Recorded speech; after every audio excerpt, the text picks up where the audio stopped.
So we are in the first week of July and I hate it, but my current employment is actually set to end August 31st. I'm the humble Henry. I am a high earner, not rich yet, and I'm here to humbly share my financial journey with you. In this video, I want to talk about how I am possibly preparing to lose my job in less than 8 weeks. Now, of course, I'm hoping and praying that God is going to reveal a new opportunity for me so that I don't have to face a season of unemployment. But you know what they say, if you fail to plan, you plan to fail. So I want to walk you through 5 steps that I'm doing to almost layoff proof my life as best as I can. These are practical steps rooted in both faith and personal finance wisdom to help me feel a little bit more secure, even in uncertain times. Plus, this isn't even my first time being in a layoff situation from a great job, might I add, but that means that I have a thing or two to share. In my last scenario of being laid off, I actually found out March 30th that my last day was going to be March 31st. And so I'm already grateful to be in a scenario where I'm able to do any sort of planning at all. So let's dive in. The number one thing that I am doing to kind of layoff proof my life is continuing to tithe. So if you've been around for a while, I've done a full video on tithing, and tithing is the biblical principle of giving 10% of my earnings to my church or back to God. And so it might seem counterintuitive. Why would I give away 10% of the money that I do have when I might not have any money coming in at all? But as a Christian, this is something that is non-negotiable for me. Tithing is a part of a covenant that I have with God, and it's not really about my church needing the money so much as it's about me staying in alignment with my values and trusting that God will always provide. When it comes to tithing, this is the one place in the Bible where God tells us to test him, put him to the test. And it really means that if you continue to sow, you will continue to reap. Even if it doesn't always come in the form that you expected. The truth is that peace of mind and provision don't even always come in the form of a paycheck. Sometimes it's an unexpected refund. Sometimes it's a friend offering a meal or taking you out. And sometimes it's just a job opportunity that you never saw coming or on paper weren't even qualified for. So I tithe not because I have so much that it's just out of an abundance, but it's because I want to stay in alignment with the one who always has more than enough. And I believe it helps me to stay out of love with my money, which is something the Bible warns us against. The number 2 thing that I'm doing to layoff proof my life is keeping my assets liquid and my emergency fund strong. So this is a time where having a solid emergency fund is not just a nice to have, but it's a necessity. I've made sure that I have a few months of living expenses saved up in an account that I can access easily. I use a high yield savings account, and I'll drop the link in the bio if you're interested in opening a high yield savings account with them as well. Highly recommend. I've been using them for years. I believe that an emergency fund should ideally be able to cover at least 3 to 6 months of expenses. So this is your rent, mortgage, utilities, groceries, and transportation, like your true needs. I've also paused any aggressive investing or big financial moves that would lock up my money. So now is not the time to tie up your money in like a long-term CD, which is a certificate of deposit, or put it into risky investments. So liquidity is very key when your income is uncertain because there are things that you're going to need cash to pay for. One thing I'm putting on pause personally is refinancing my home.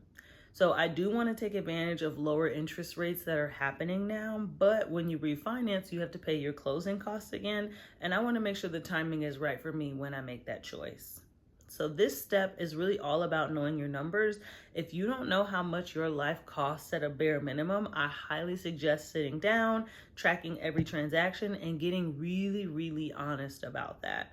Because the amount that you think that you need and the amount that you actually need can be very different. So if you're not familiar with how money flows in and out of your bank account or in and out of your credit card, if you're one of those people that uses their credit card like a debit card, you definitely need to go figure that out. Honestly, whether you're getting laid off or not, get more familiar with your bank statements. The number 3 thing that I'm doing to layoff proof my life is networking and applying to jobs now while I have a little bit of a buffer and not waiting until I'm effectively unemployed. So it might sound obvious, but hear me out. It's very easy to wait until things are urgent to take action, but I'm not trying to just get into panic mode at the end of August. I want to be proactive and not reactive. So I'm reaching out to people that are in my network, people at my company, people I've worked with at other companies, people that went to the same college as me from my alma mater, people that I admire or have the jobs that I think I want to have in the future, even if I don't know them, but I just want to learn from them. I'm letting people know what kind of roles I'm open to, what I'm great at, sharing my resume, and letting them know where I'd like to grow. And it doesn't need to be some corny, generic message either when you reach out to people. Let's say hypothetically you're using LinkedIn and you're going to cold call some people. And by cold call, I mean send a message. Just keep it brief and make your ask clear so that people are more likely to respond. Hey, my name is the Humble Henry. We went to the same alma mater. I see that you're working in the finance field. I wonder if you have 10 minutes for a virtual coffee chat and I can learn more about how you got into that role and what advice you'd give to someone looking to get into that space. Of course, understanding that people are busy, might not use LinkedIn, might not, your email could be filtered into the junk folder, who knows? However, there is nothing to lose from at least shooting your shot professionally. I'm also using this time to get really clear on my own professional goals. What do I want more of in my next role? What kind of company culture would allow me to thrive? What skills do I want to keep building? I want to make sure that I'm not just chasing a paycheck or accepting any job that comes along based on desperation, but I'm chasing purpose and alignment too. At this point in my career, I know that I personally want to continue working in the project management space. So if I was laid off, how could I still get access to that work or people in that field? So I'm making a game plan now so that I don't have to get caught off guard at the end of August and feel frazzled to accept any job that comes up. Yes, a layoff can definitely be scary, but it can also sometimes be a divine redirection or an opportunity to point your life in another place. So I want to be ready for whatever's next. The number 4 thing that I'm doing to layoff-proof my life is decreasing non-essential spending.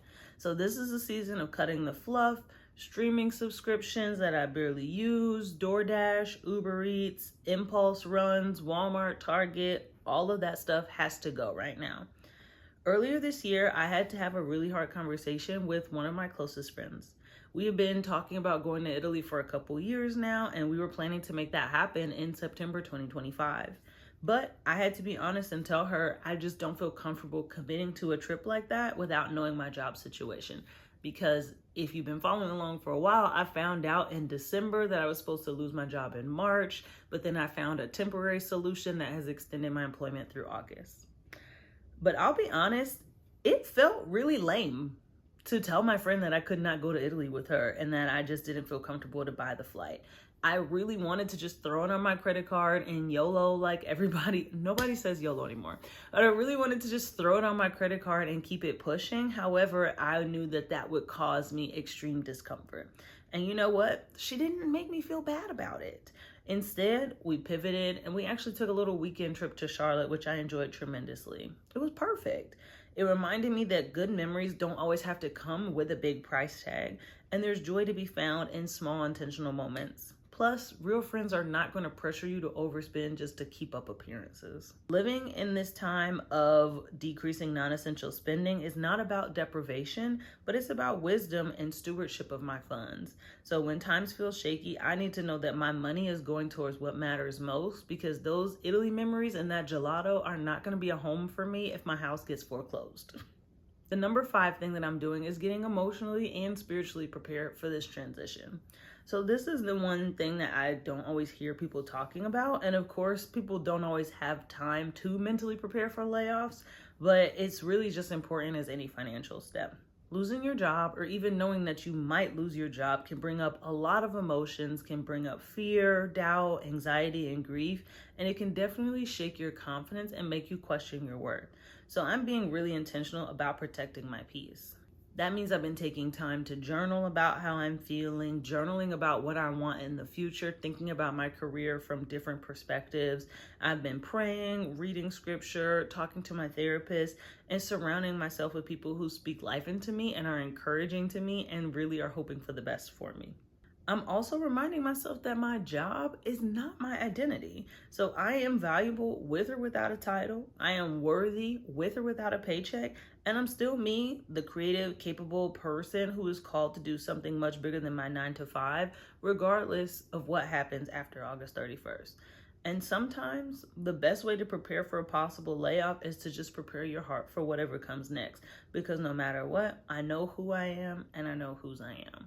I hope that these 5 tips can be helpful to anyone who might be getting laid off, was recently laid off, or maybe has been in a process of struggling through unemployment and looking for their next steps.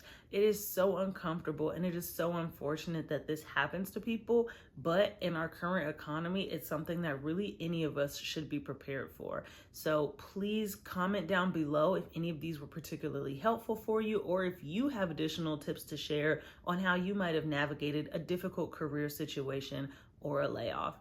But until next time, I'm the humble Henry, high earner, not rich yet. Thank you for watching this video. Please like and subscribe for more. Bye.